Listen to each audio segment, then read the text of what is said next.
ರಾಜ್ಯದಲ್ಲಿ 14 ಲೋಕಸಭಾ ಕ್ಷೇತ್ರವನ್ನು ಸೇರಿ ಒಂದು ವಿಧಾನಸಭಾ ಕ್ಷೇತ್ರದಲ್ಲೂ ಕೂಡ ಚುನಾವಣೆ ನಡೆದಿದೆ. ಸುರಪುರದಲ್ಲಿ ಬೈ ಎಲೆಕ್ಷನ್ ವೇಳೆ ಗಲಾಟೆ ಆಗಿರುವಂಥದ್ದು. ಬಿಜೆಪಿ ಕಾಂಗ್ರೆಸ್ ಕಾರ್ಯಕರ್ತರ ನಡುವೆ ಕ್ಷುಲ್ಲಕ ಕಾರಣಕ್ಕೆ ಗಲಾಟೆಯಾಗಿದೆ. ಪರಸ್ಪರ ಕಲ್ಲು ತೂರಾಟವನ್ನು ಮಾಡಿಕೊಂಡಿದ್ದಾರೆ ಬಿಜೆಪಿ ಮತ್ತು ಕಾಂಗ್ರೆಸ್ನ ಕಾರ್ಯಕರ್ತರು. ಕಲ್ಲು ತೂರಾಟದ ವೇಳೆ ಓರ್ವನ ತಲೆಗೆ ಗಂಭೀರವಾಗಿ ಗಾಯವಾಗಿದೆ. ಯಾದಗಿರಿ ಜಿಲ್ಲೆಯ ಸುರಪುರ ತಾಲೂಕಿನ ಬಾದ್ಯಾಪುರದಲ್ಲಿ ನಡೆದಿರುವಂತಹ ಘಟನೆ ಇದು. ಮತದಾನದ ವೇಳೆ ಕ್ಷುಲ್ಲಕ ಕಾರಣಕ್ಕೆ ಜಗಳ ಆರಂಭ ಆಗುತ್ತೆ.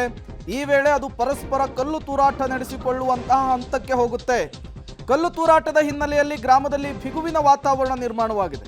ಸ್ಥಳಕ್ಕೆ ದೌಡಾಯಿಸಿ ಪರಿಸ್ಥಿತಿಯನ್ನು ನಿಯಂತ್ರಿಸಿದ್ದಾರೆ ಪೊಲೀಸರು. ಇವತ್ತು ಯಾದಗಿರಿ ಜಿಲ್ಲೆಯ ಸುರಪುರದ ವಿಧಾನಸಭಾ ಕ್ಷೇತ್ರದಲ್ಲಿ ಬೈ ಎಲೆಕ್ಷನ್ ಇತ್ತು.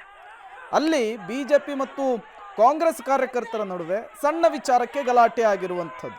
ಅದು ಕೈ ಮಿಲಾಯಿಸುವ ಹಂತವನ್ನು ತಲುಪಿದೆ. ಕಲ್ಲು ತೂರಾಟ ಆಗಿದೆ. ತದನಂತರ ಪೊಲೀಸರು ಮಧ್ಯಪ್ರವೇಶ ಮಾಡ್ತಾರೆ. ಪರಿಸ್ಥಿತಿಯನ್ನು ತಿಳಿಗೊಳಿಸುವಂತಹ ಕೆಲಸವನ್ನು ಮಾಡ್ತಾರೆ. ಸದ್ಯ ಪರಿಸ್ಥಿತಿ ಬೂದಿ ಮುಚ್ಚಿದ ಕೆಂಡದ ರೀತಿಯಲ್ಲಿರುವಂಥದ್ದು.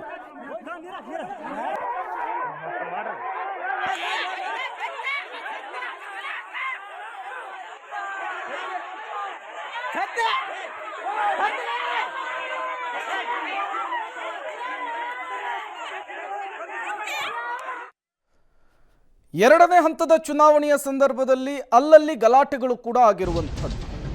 ಬೆಳಗಾವಿಯ ಹನುಮಾನ್ ನಗರದಲ್ಲಿ ಬಿಜೆಪಿ ಮತ್ತು ಕಾಂಗ್ರೆಸ್ ಕಾರ್ಯಕರ್ತರ ನಡುವೆ ಗಲಾಟೆಯಾಗಿದೆ. ಮತದಾನವನ್ನ ಮಾಡಲು ಪ್ರಭಾವ ಬೀರ್ತಾ ಇರೋದಾಗಿ ಆರೋಪವನ್ನ ಮಾಡಿ ವಾಗ್ವಾದ ಆರಂಭವಾಗುತ್ತೆ. ಮತದಾನಕ್ಕೆ ಸರತಿ ಸಾಲಿನಲ್ಲಿ ನಿಲ್ಲುವ ವಿಚಾರಕ್ಕೆ ಯುವಕರು ಹೊಯ್ಕೈ ಮಾಡಿಕೊಂಡಿದ್ದಾರೆ. ಬೆಳಗಾವಿ ಜಿಲ್ಲೆಯ ಎಲಿಮುನ್ನೋಳಿ ಗ್ರಾಮದ ಮತಗಟ್ಟೆಯಲ್ಲಿ ನಡೆದಿರುವಂತಹ ಘಟನೆ ಇದು.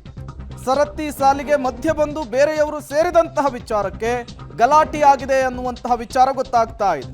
ಇದೇ ವಿಚಾರಕ್ಕೆ ಗಲಾಟೆ ಮಾಡಿಕೊಂಡಿದ್ದಾರೆ ಇಬ್ಬರು ಯುವಕರನ್ನ ಪೊಲೀಸರು ಸಮಾಧಾನ ಕೂಡ ಮಾಡಿದ್ದಾರೆ. ನೀವು ಕೂಡ ವಿಜುವಲ್ಸ್ ಅನ್ನ ಗಮನಿಸ್ತಾ ಇದ್ದೀರಿ. ಕುಂದಾನಗರಿ ಬೆಳಗಾವಿಯಲ್ಲಿ ಇವತ್ತು ಚುನಾವಣೆ ನಡೀತಾ ಇದ್ದಂತಹ ಸಂದರ್ಭದಲ್ಲಾದಂತಹ ಗಲಾಟೆ ಇದು.